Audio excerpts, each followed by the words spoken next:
महाराज जी, हम तीनों दोस्त हैं काफ़ी टाइम से, तो मैं चाहता हूँ थोड़ी सी जैसे सुदामा जी और कृष्ण जी की फ्रेंडशिप के बारे में हम सुनते हैं और काफ़ी सारे भजन भी हैं उस चीज़ को लेके, तो थोड़ा उनकी फ्रेंडशिप के बारे हाँ, में आप तो बताइए लाइक थोड़ा। जैसे अब इंग्लिश में एक ही शब्द आता है फ्रेंडशिप, जी। पर अगर हमारे अब हिंदी में आ जाओ तो दो बात आती है, मित्रता और सख्य, सखा।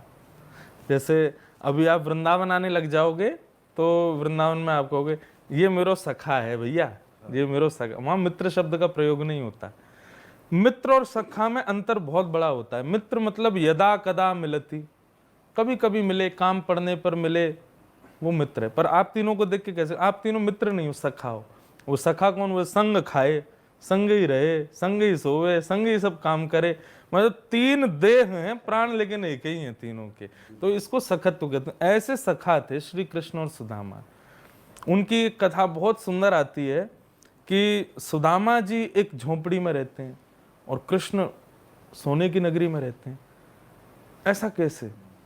क्या एक ही गुरुकुल में गुरु जी की यही कृपा हुई दोनों पे कि एक पे ज्यादा होगी एक पे कम? बोले नहीं, ये सुदामा जी का सख्य है कि एक दिन सुदामा जी और कृष्ण दोनों जब गुरुकुल में पढ़ते थे तो एक दिन वहां पर भृगु ऋषि आए भिक्षा मांगने के लिए।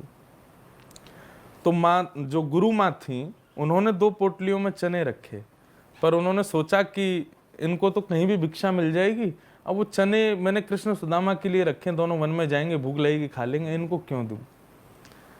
सुदामा जी और कृष्ण का विचार करके गुरु माँ ने वो चने नहीं दिए। भृगु ऋषि से बोली, बाबा कल आ जाइयो, आज तो कछु है ना है हम पे देवे को। भृगु ऋषि जाने लगे, मन में विचार करने, इतना बड़ा गुरुकुल, इतने बच्चे पढ़ते हैं, देने के लिए भिक्षा में कुछ भी नहीं था। तभी नेत्र बंद करके उन्होंने अपनी दिव्य दृष्टि से देखा तो उनको वो पोटली के चने दिखाई दिए। अच्छा, बच्चों के मोह में वो चने छुपा लिए, अपने बच्चों को देने चाहती हैं, मेरे को नहीं दिए, एक ऋषि को नहीं दिया। श्राप देता हूं, जो भी उन चनों को खाएगा वो लक्ष्मी विहीन हो जाएगा, उसके जीवन से लक्ष्मी चली जाएगी, वो निर्धन हो जाएगा, खाने पीने के लाले पड़ेंगे उसके। तो ये बात जब भृगु ऋषि जब श्राप दे रहे थे तो वहीं वृक्ष के पीछे, झाड़ियों के पीछे तुलसी तोड़ रहे थे सुदामा जी, और सुदामा जी ने ये वहां बैठे बैठे सुन लिया। और जैसे ही सुना तो दौड़ करके गए कि भाई वो चने कोई बच्चे खा ना ले, मैं देखूं जाके। जैसे ही सुदामा जी गए, इतने में गुरु माँ ने सुदामा इधर आ, सुन तू और कृष्ण आज दोनों वन में जा रहे हो, ये लो, ये तेरे पोटली, ये कृष्ण की पोटली, चने हैं इनमें, पा लेना दोनों जाके।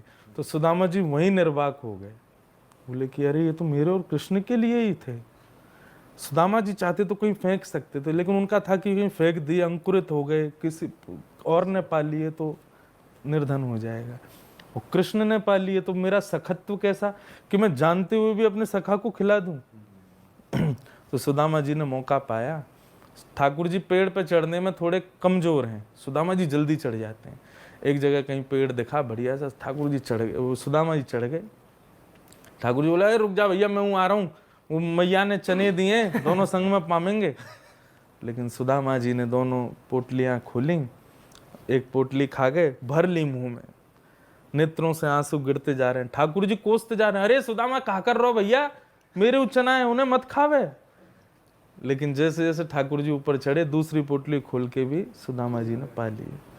और जैसे ठाकुर जी आए तो ठाकुर जी नाराज हो गए, बोले सुदामा तेरो ऐसो भाव, तू मेरे चना नहीं खा गयो? तो सुदामा जी गले ते लग गए, बोले मुंह को बहुत भूख लगी लाला, या हमारे खा के हो। लेकिन नेत्रों से आंसू गिरते रहे और बोले, लाला तू हमेशा खुश रही हो, हमेशा प्रसन्न रही हो। तो मेरे मन में भाव आता है कि द्वारिकाधीश सोने की नगरी के राजा है ना, तो इस सुदामा के बट की लक्ष्मी है ठाकुर जी के पास, इस सुदामा का गिफ्ट है ठाकुर जी के लिए। और एक सुदामा ऐसे घर में रहते हैं जहाँ बारिश हो जाए तो कमर कमर पानी, बच्चे भूखे सोते हैं, ये सब उनका सखत्व था। उन्होंने अपने बट का सब कुछ दे दिया ठाकुर जी को। या तो मित्र हो ही ना जीवन में, हो तो सुदामा जी जैसा हो। मित्र ना हो, सखा हो। सखा, हाँ ये बात सही, मित्र मत बनाओ, सखा बनाओ। अच्छा महाराज जी, जब हम पॉडकास्ट करते हैं ना, हमारा